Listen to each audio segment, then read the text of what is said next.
vision. Donc maintenant qu'on a vu ce qui se passe au niveau de la rétine, il faut qu'on comprenne ce qui se passe au niveau du système nerveux central.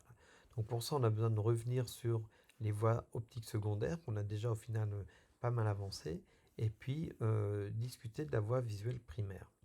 Alors sur les voies optiques secondaires, sur d'autres vidéos, quand je vous avais parlé de la chronobiologie, on avait parlé de cette voie photique qui permet au final de réguler les rythmes circadiens. On a parlé la dernière fois de la voie rétinotectale, je ne vous avais pas donné son nom, mais simplement elle permet aux yeux de se diriger vers un centre d'intérêt, et puis elle permet l'ajustement des pupilles, donc retourner sur les réflexes dont on avait parlé. Et enfin, le système optique accessoire qui permet d'orienter la direction du regard. Donc tout ça, au final, on en avait parlé sur les vidéos précédentes. Par contre, on n'a pas beaucoup développé sur ce qui se passe au niveau des voies visuelles primaires. Nous, ce qu'on a vu, c'est ce qui se passe au niveau de l'œil. Et maintenant, il va falloir qu'on voit ce qui se passe au niveau du thalamus, au niveau du corps genouillé latéral. Donc on se souvient que le demi-champ visuel droit est analysé par le demi-cerveau gauche et inversement. Et ce que je vous avais dit, c'est qu'au niveau du thalamus, du corps genouillé latéral, il n'y avait aucune prise de conscience de l'image. Pour qu'il y ait prise de conscience, il faut aller bien plus loin au niveau du cerveau, tout à l'arrière du cerveau, au niveau du cortex visuel primaire. Partant de ce cortex visuel primaire, on a deux grandes voies qui vont vers V4 et V5. V4, ça va nous permettre de répondre à la question de qu'est-ce que c'est. Et V5 nous parlait un petit peu du mouvement. Où est cette chose-là? Et d'entraîner des réactions. Par exemple, attraper un objet. Donc, on était parti de la rétine. Au niveau de la rétine, on a bien compris qu'il y a des photorécepteurs qui renvoient leurs informations à des cellules bipolaires, qui renvoient leurs informations à des cellules ganglionnaires.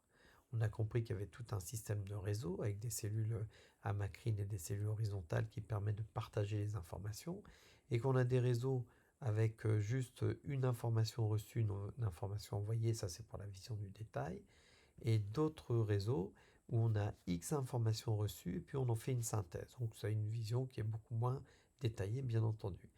Toutes ces informations vont aller ressortir par le nerf optique et venir nourrir le corps genouillé latéral de ces informations. Donc on retrouve ça ici, nos cônes, nos cellules bipolaires, nos cellules ganglionnaires qui vont renvoyer des informations au niveau du corps genouillé latéral. Ce corps genouillé latéral est au final constitué de plusieurs couches. Chacune de ces couches va recevoir certaines informations de la rétine, car tous les réseaux ne se valent pas. On va parler de trois types de réseaux, la voie parvocellulaire, la voie magnocellulaire et la voie coniocellulaire. Chacune de ces informations, de ces voies plutôt, ne va pas renvoyer les mêmes informations au cerveau. On va regarder ça sur un tableau. Je ne vais pas détailler ce tableau, vous pourrez le regarder en détail si vous le souhaitez. Moi, ce qui m'intéresse juste, c'est de voir qu'effectivement, il y a des différences entre ces canaux. Regardez le parvocellulaire, on dit qu'au final, il va pouvoir traiter des oppositions colorées entre les rouges et verts, alors que le coniocellulaire va pouvoir traiter des oppositions colorées entre les bleus et les jaunes. Tandis que la voie magnocellulaire serait donc achromatique.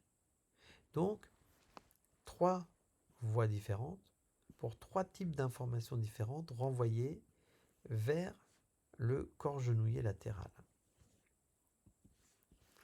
Donc si je résume, au niveau de la rétine, on a déjà la synthèse d'informations qui se fait. On avait dit qu'il y avait une image on et une image off qui étaient envoyées vers le cerveau et qui va donc être reçue par notre corps genouillé latéral. Mais on vient de comprendre qu'en plus, il y a trois types de voies qui vont envoyer des informations différentes au niveau de mon corps genouillé latéral.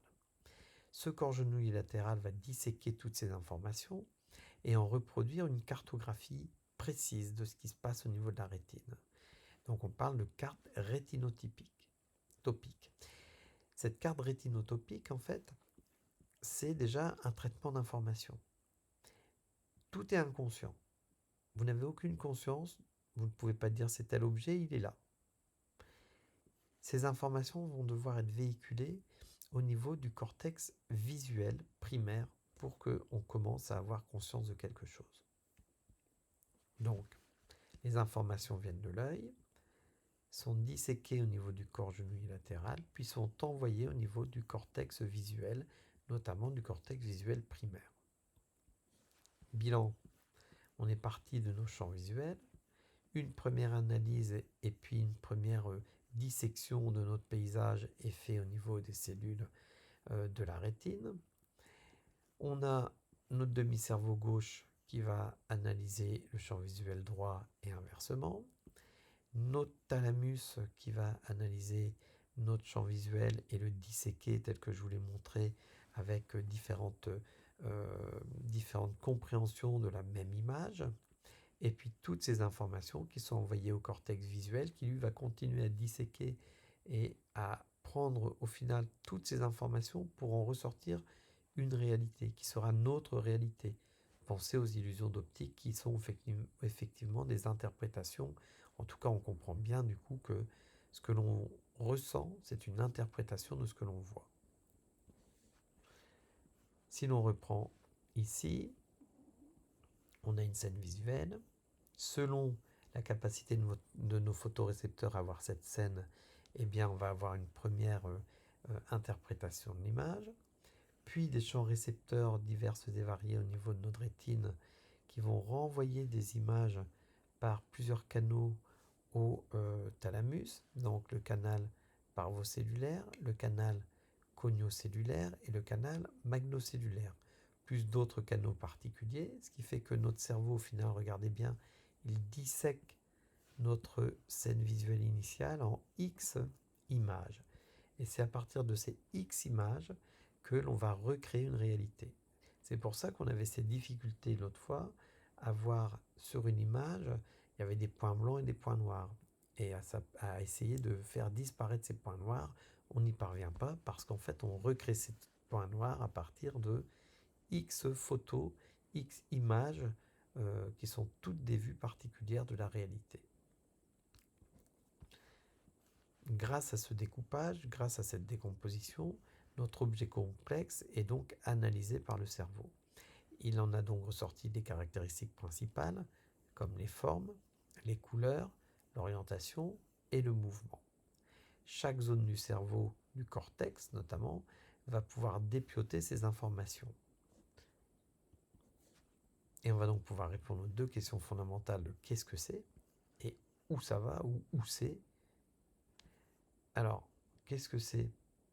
On parle de notre cortex visuel primaire et on renvoie l'information par la zone inférieure du cerveau, donc on parle de la voie ventrale.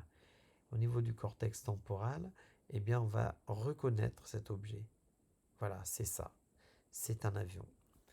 Et puis, par la partie haute, la voie dorsale, on va pouvoir dire cet avion est en mouvement, il va vers là, il s'approche de moi. Et je vais pouvoir avoir une réponse motrice en lien avec ce que j'observe. Par exemple, attraper l'avion. Lorsque vous jouez au ping-pong et qu'une balle est déviée au niveau du filet, eh bien c'est votre voie dorsale qui vous permet de répondre à cette déviation de la balle très rapidement avant même que vous soyez capable de vous apercevoir que la balle a été déviée.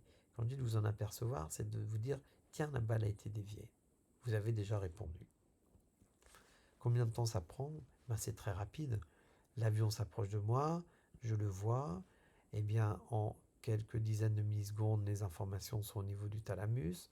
Puis, on arrive au niveau du cortex visuel, où on va déjà commencer à comprendre les contours de cet avion qui est dans le coin. Et puis, on va au niveau de V4 pouvoir dire, tiens, c'est un avion. Et puis, par la voie dorsale, on va pouvoir comprendre sa position. Au niveau du front, on va prendre une décision qui est de je vais attraper cet avion. On va donc donner une commande motrice. Vous voyez, en 190 millisecondes à peu près, on va avoir cette commande motrice qui va être réalisée. Et pour qu'elle soit exécutée, vous voyez, c'est très rapide puisqu'au final, la réponse d'attraper cet avion, eh bien, elle se fera au bout de 260 millisecondes à peu près. Donc, j'ai répondu à c'est un avion, il va où? Et j'ai décidé de l'attraper. J'espère que vous avez compris le fonctionnement de la vision avec ces 3 vidéos. À très bientôt sur d'autres sujets.